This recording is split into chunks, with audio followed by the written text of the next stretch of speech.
안녕하세요. 여호수아서 13장 시작합니다. 여호수아서의 전쟁 이야기는 12장까지가 끝이고요.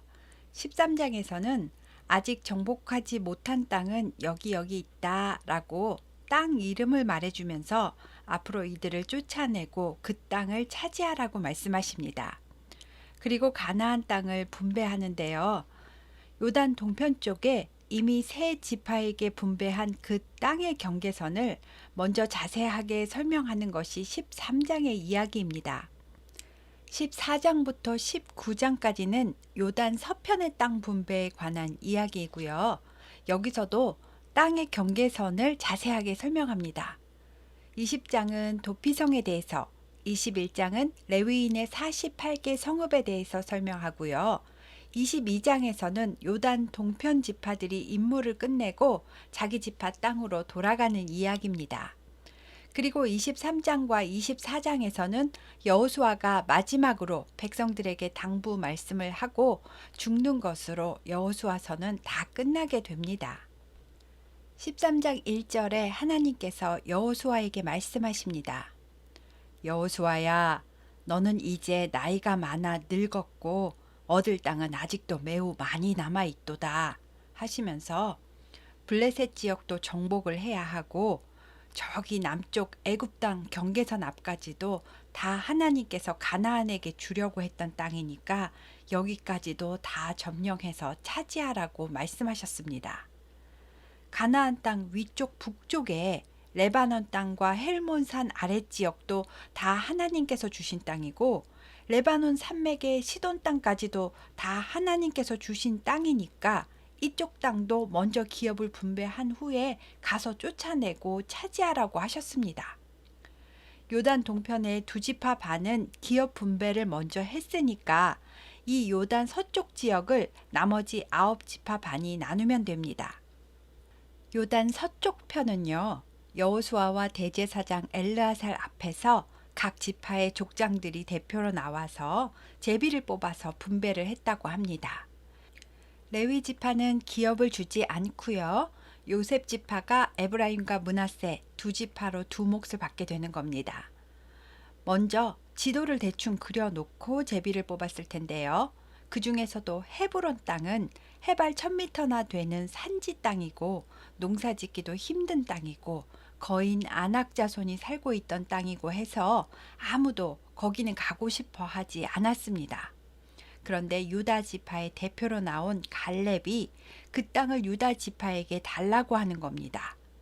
이 갈렙은 여호수아와 함께 가나안을 정탐하고 왔던 그니스 사람 여분네의 아들 그 갈렙입니다. 그니스 족속은 에돔의 후손이고요. 여분네는 그것이 예비될 것이다 라는 뜻이고 갈렙은 개라는 뜻인데요. 갈렙은 출애굽 1세대로 여호수아 외에 가나안에 들어간 유일한 사람입니다. 갈렙은 내 나이 40살 되었을 때 모세가 나를 가나안 정탐을 보냈었습니다. 내가 성실한 마음으로 그에게 보고하였고 하나님께 축성하였으므로 모세께서 저에게 나의 발로 밟는 땅은 영원히 나와 내 자손의 기업이 될 거라고 하셨습니다. 모세의 말대로 나는 45년 동안 죽지 않고 생존하였고 가나안 땅에 들어왔으며 이제 내 나이는 85세가 되었습니다. 하지만 나는 여전히 강건하고 내 힘은 전쟁을 감당할 수 있을 만큼 강합니다. 그러니 그 험한 산지를 지금 나에게 주십시오. 여호수아 당신도 그날에 내 옆에 계셨으니 함께 들으셨거니와 그곳에는 아낙 사람들이 있고 그 성읍들이 크고 견고할지라도 여호와께서 나와 함께 하시면 내가 여호와께서 말씀하신 대로 그들을 다 쫓아낼 수 있습니다. 라고 하는 겁니다. 여호수아는 여분네의 아들 갈렙을 축복하고 헤브론 땅을 유다 지파에게 주었습니다. 헤브론의 옛날 이름은 기럇 아르바였는데요. 아르바는 아낙 사람들 가운데서도 가장 큰 거인족을 가리키는 말이었답니다. 그러니 이 산지를 내게 주소서는 아무도 안 하는 그거 제가 하겠습니다 라는 뜻입니다. 자기가 갖고 싶은 땅을 바라보면서 이 산지를 내게 주소서라고 기도하시면 갈렙의 마음을 이해하지 못하신 겁니다. 저는요, 헤브론하고 헬스본하고 헤르몬하고 이 세 가지 지명이 늘 헷갈렸었습니다. 그래서 저와 같은 분이 계실까봐 여기서 잠깐 짚고 넘어가겠습니다. 먼저 헤브론은 요단 서쪽에 있고요. 세계에서 가장 오래된 성읍 중에 하나입니다. 아브라함이 초기에 여기에 장막을 쳤었고요. 이 헤브론에 족장들의 무덤 막벨라 굴이 있습니다. 이삭도 말년에 여기서 살다가 죽었고요. 야곱도 애굽으로 내려가기 전까지 노년에 살았던 땅입니다. 이곳이 유다 지파에게 분배되었기 때문에 나중에 유다 지파 다윗이 이곳에서 7년 반 동안 통치하게 됩니다. 그러니까 헤브론은 꼭 기억을 하셔야 합니다. 그리고 헬스본은요, 요단 동쪽 편에 르우벤 지파에게 분배된 곳이고요. 원래는 아모리 족속의 왕 시온이 다스리던 성읍이었습니다. 그리고 헤르몬, 즉 헬몬산이라고 부르는 지역은 갈릴리에서 더 북쪽으로 올라가서 레바논과 시리아의 국경에 있습니다. 이 산은 해발 2769m나 되어서 만년설을 볼 수 있는 곳이고 이름은 거룩한 산이라는 뜻입니다. 이렇게 헤브론, 헤스본, 헤르몬은 뚝뚝 떨어져 있는 완전히 다른 장소입니다. 유다 지파는 이 헤브론을 중심으로 맨 남쪽 가데스 바네아 지역까지 유다 지파 경계로 차지하게 됩니다. 갈렙은 헤브론과 드빌 지역을 점령했는데요. 이 드빌 지역의 원래 이름은 기럇 세벨이었는데 갈렙이 이 지역을 점령하면 자기 딸 악사를 아내로 주겠다고 공표를 했습니다. 그런데 갈렙의 동생의 아들, 그러니까 갈렙의 조카 온니엘이 기럇세벨을 점령하게 되었고 갈렙은 자기 딸 악사를 온니엘에게 아내로 주었습니다. 이 온니엘이 이스라엘의 첫 번째 사사가 됩니다. 온니엘은 드빌 지역 밑으로 유다 땅의 최남단인 네겝 지역에서 살게 되었는데요. 네겝은 남쪽 마른 땅이라는 뜻으로 아주 메마르고 건조한 땅입니다. 갈렙의 딸 악사는 출가하면서 아버지에게 아버지 저에게 복을 주세요. 아버지께서 저를 네겝 땅으로 보내시오니 샘물도 저에게 주세요. 라고 말을 했고 갈렙은 윗샘과 아랫샘을 딸 악사에게 주었답니다. 그래서 높은 지역에 있는 밭에는 윗샘에서 물을 가져다가 댈 수 있게 되었고 낮은 지역에 있는 밭에는 아랫샘에서 물을 가져다 댈 수 있게 되었답니다. 갈렙이 40살의 정탐을 갔었고 38년을 광야 생활을 했으면 갈렙의 나이 78세 때 요단강을 건너게 됩니다. 그리고 지금 나이가 85세니까요. 가나안 정복 전쟁은 7년 동안 치루어졌다는 말이 됩니다. 7년을 전쟁했으니까 이스라엘 백성들은 많이 지쳤겠지요. 그래도 아직 점령해야 될 땅이 많이 남아 있습니다. 유다 지파는 여부수 족속을 적극적으로 쫓아내지 않아서 나중에도 끝내 점령하지 못했다고 합니다. 그 다음에 유다 지파의 땅 위쪽으로 에브라임과 므낫세 반지파가 땅을 분배받습니다. 에브라임 지파의 땅은 베델이 있는 곳이고요.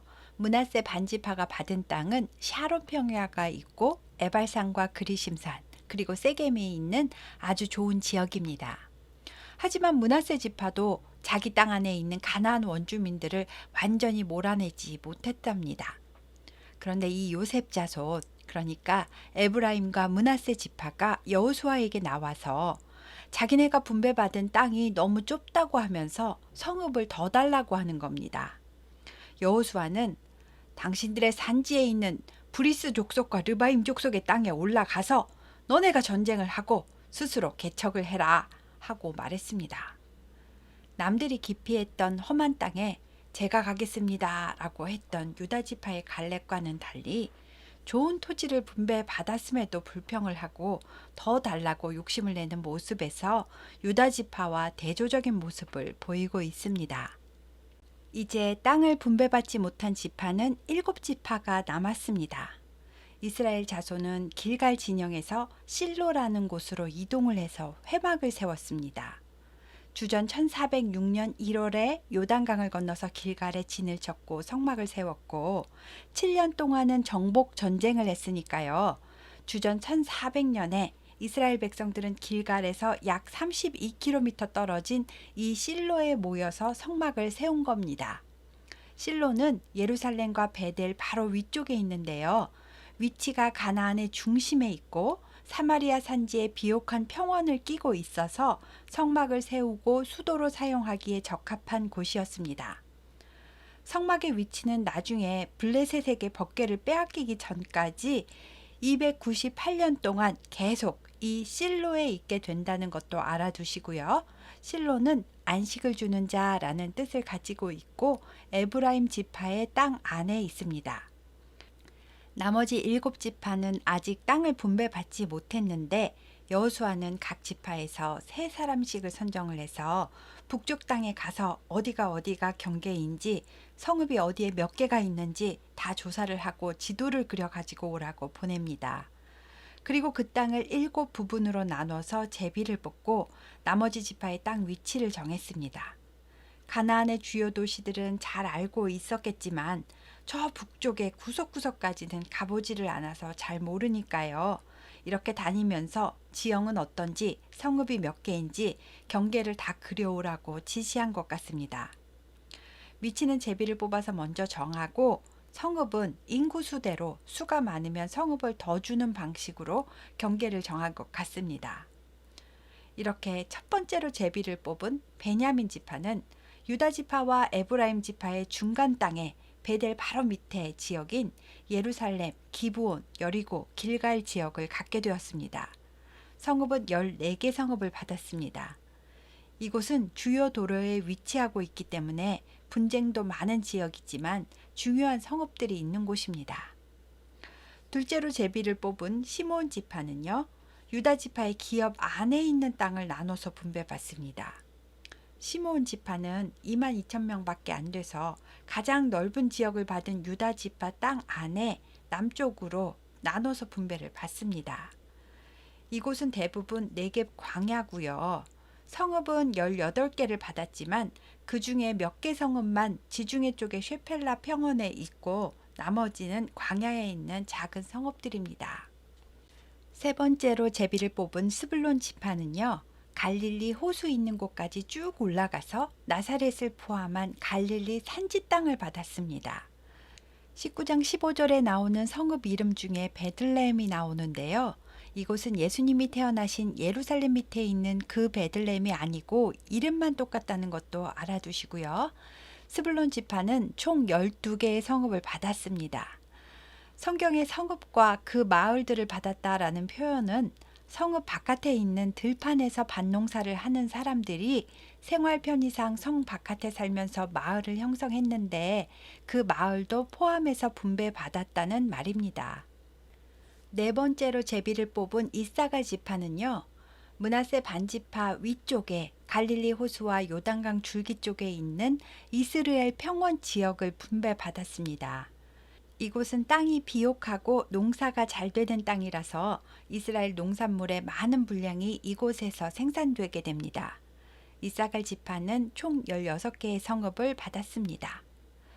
다섯 번째로 제비를 뽑은 아셀 지파는요. 갈멜산 위쪽 지중해 바다 쪽에 두로와 시돈이 있는 지역을 받았습니다. 이곳도 아주 비옥한 땅이고요. 과일 농사가 잘 되고 품질 좋은 각종 농산물들이 재배되는 땅을 받게 되었습니다. 아셀 지파는 총 22개의 성읍을 받았습니다. 여섯 번째로 제비를 뽑은 납달리 지파는요. 가나안 땅의 최북단 지역을 분배받습니다. 이곳은 갈릴리 산지 쪽이고요. 국경 지역 쪽이니까 아무래도 성읍들이 견고하고 튼튼하게 지었고 요새화된 곳이라고 합니다. 납달리 지파는 총 19개의 성읍을 받았습니다. 그 다음 마지막으로 7번째로 제비를 뽑은 단 지파는요. 블레셋 땅 바로 위에 국경 지역을 받았고요. 지중해 해안 쪽입니다. 그런데 이곳은 단지파의 인구수에 비해서 너무 좁았습니다. 그래서 이곳에도 단지파 사람들이 살게 일부를 두고 정착할 다른 곳을 찾아서 나서게 됩니다. 그래서 결국 북쪽에 메롬 호수 쪽에 레셈이라는 지역까지 올라가서 그곳을 점령하고 거기에 나머지 단지파가 거주하게 되면서 단지파는 두 지역으로 나뉘어서 살게 됩니다. 이제 기업의 땅 나누기는 다 끝났습니다. 그런데 갈렙과 마찬가지로 여호수아도 원하는 땅을 소유할 수 있는 특권을 받았었기 때문에 여호수아도 자기 땅을 분배받습니다. 여호수아는 에브라임 지파니까요. 자기 지파 안에 있는 산지에 딥낫세라 성읍을 원했고 여호수아는 이곳에 거주하게 되었습니다. 이제 레위 지파가 거주할 성읍만 정하면 되는데요. 레위 지파는 도피성을 포함해서 총 48개의 성읍을 받기로 했었잖아요.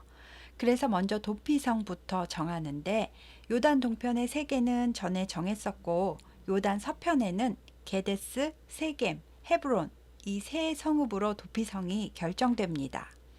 도피성은 부지 중에 살인하게 된 사람이 억울한 보복을 당하지 않고 공정한 재판을 받을 수 있도록 하기 위해 세우는 성읍입니다.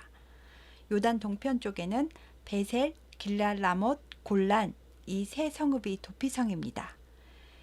이렇게 도피성은 6개고요. 이제 42개의 성읍이 남았습니다. 레위 지파는 고핫 자손, 여호수아에서는 그핫 자손이라고 써 있는데 같은 말입니다. 고핫 자손은 아론의 후손인 제사장 고핫 자손과 나머지 고핫 자손으로 나뉘는데요. 고핫 자손 중에 제사장 고핫 자손은 유다, 시므온, 베냐민 지파에게서 13개의 성읍을 받고요. 나머지 고핫 자손은 에브라임, 단, 므낫세 반지파에게서 10개의 성읍을 받았습니다. 게르손 자손들은 이사갈, 아셀, 납달리 지파와 바산에 있는 므낫세 반지파에게서 13개의 성읍을 받았고요. 므라리 자손들은 르우벤, 갓, 스불론 지파에게서 12개의 성읍을 받았습니다. 다 더하면 48개의 성읍이니까 도피성 6개를 포함한 숫자입니다. 이제 각자 정한 대로 다 가서 흩어져서 살면 되는데요. 여호수아는 요단 동편에 사는 지파들, 그러니까 함께 정복 전쟁을 해준 군인들을 돌려보냅니다. 이들은 7년 동안 자기 지파 가족에게 가지 않고 끝까지 함께 싸웠습니다.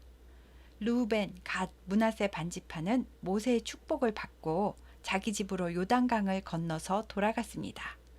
여호수아는 이들이 갈 때 전쟁의 탈취물을 공평하게 나눠서 은, 금, 가축, 의복 등을 한아름 싸가지고 돌아가도록 하였습니다.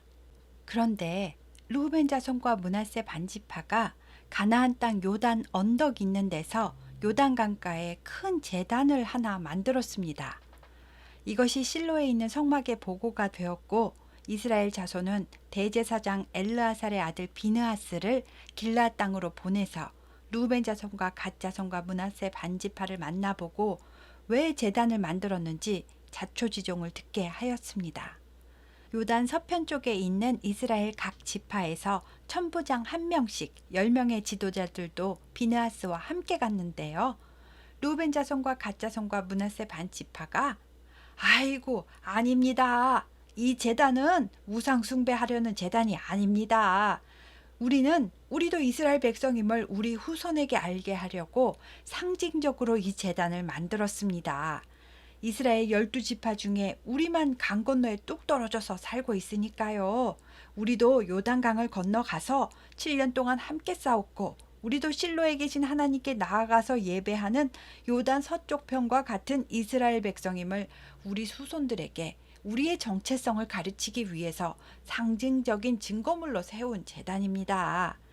요단 동편 땅도 당당하게 우리가 기업 분배로 받은 땅이라는 것을 나타내기 위해서 이런 제단을 세운 겁니다. 라고 해명을 하였습니다. 제사장 비느하스와 그와 함께한 회중의 지도자들은 이 말을 듣고 좋게 여겼습니다. 다시 실로에 와서 백성들에게 보고를 했고 이 일로 이스라엘 자손들은 함께 즐거워하면서 하나님을 찬송하였답니다.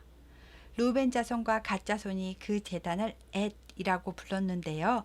엣은 증거 또는 증언이라는 뜻으로 요단 서편 지파와 우리는 모두 하나님의 백성이다 라는 것을 나타내는 증거라는 의미입니다. 이제 여호수아의 사명은 다 끝났습니다. 여호수아는 나이도 많고 늙어서 죽을 때가 되어서 백성들을 다 부릅니다. 그리고 세 가지 해라와 세 가지 하지 말아라를 당부합니다. 세 가지 하라는요. 첫째, 온 힘을 다해서 모세 율법책에 기록된 것을 치우침 없이 다 지켜 행하라. 둘째, 지역이 떨어져 있어도 오직 하나님께 가까이 나오는 일에 힘써라. 셋째, 말씀 밖으로 나가지 않도록 스스로 조심하고 오직 하나님 여호와만을 사랑하라입니다. 세 가지 하지 말라는요. 첫째, 가나안에 남아있는 민족들과 혼인하지 말아라. 둘째, 가나안에 남아있는 민족들의 신 이름을 부르는 일, 즉 그 신의 이름으로 맹세하는 짓을 하지 말아라. 셋째, 가나안의 신들을 섬기거나 그 우상에게 절하지 말아라 입니다.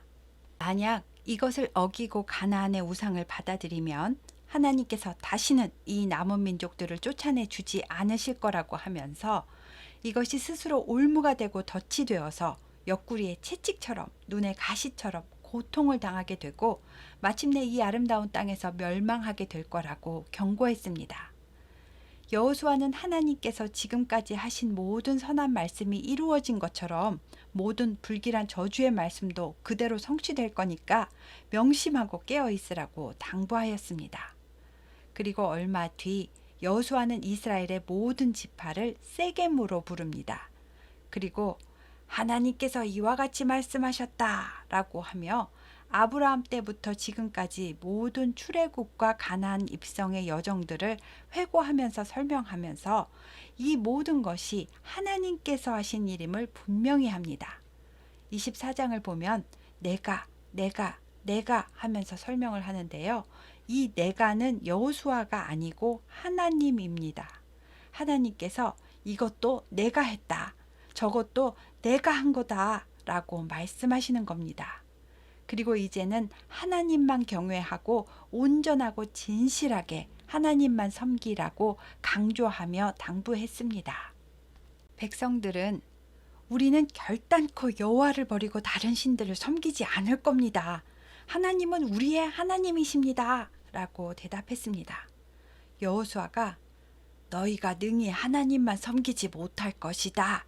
라고 하자 아닙니다. 우리는 하나님만 섬길 겁니다. 라고 했고 여호수아가 그러면 너희가 스스로 하나님만 섬긴다고 했으니까 너희 스스로 증인이 되겠느냐? 라고 하자 예, 우리가 증인이 되겠습니다. 라고 대답합니다. 여호수아는 그러면 너희 지파 땅에 있는 이방 신들부터 다 치워버리고 신당부터 다 없애고 마음을 하나님께만 향해라 라고 하였고 예, 알겠습니다. 우리 하나님 여호와를 우리가 섬기고 그의 목소리만 우리가 청종하겠습니다 라고 대답합니다. 그래서 그날 세겜에서 여호수아가 백성과 함께 언약을 맺고 그들을 위해서 율례와 법도를 제정하면서 자기가 이야기한 고별 설교 내용과 언약을 맺었다는 그 내용도 하나님의 율법책에 기록을 하게 하고 큰 돌을 가져다가 거기 여호와의 성소 곁에 있는 상수리 나무 아래에 세웁니다. 여기서 여호와의 성소는 성막이 아니고요. 하나님 앞에 언약을 맺은 그 장소를 말합니다. 성막은 실로에 있습니다. 그리고 보라, 이 돌이 우리에게 증거가 되리니 이는 여호와께서 우리에게 하신 모든 말씀을 이 돌이 들었음이니라. 그런즉 너희가 너희의 하나님을 부인하지 못하도록 이 돌이 증거가 되리라 라고 외치면서 언약을 맺었습니다. 그리고 언약식이 다 끝나고 백성들은 각각 자기 기업으로 돌아가게 하였습니다. 그리고 얼마 뒤 여호와의 종 눈의 아들 여호수아가 110세에 죽었습니다. 그전에는 모세의 수종자 여호수아라고 불렸었는데 죽을 때는 모세처럼 여호와의 종이라고 불립니다. 백성들은 여호수아를 그가 분배받은 성읍인 딥낫세라에 장사하였습니다. 이스라엘 백성은 이 여호수아와 장로들이 사는 날 동안과 출애굽 사건을 경험한 세대, 즉 하나님께서 이스라엘을 위해서 행하신 일을 체험한 세대가 사는 날 동안은 여호와만 섬기고 신앙생활을 잘했다고 합니다. 그러나 그 후손의 교육은 잘 이루어지지 못했습니다.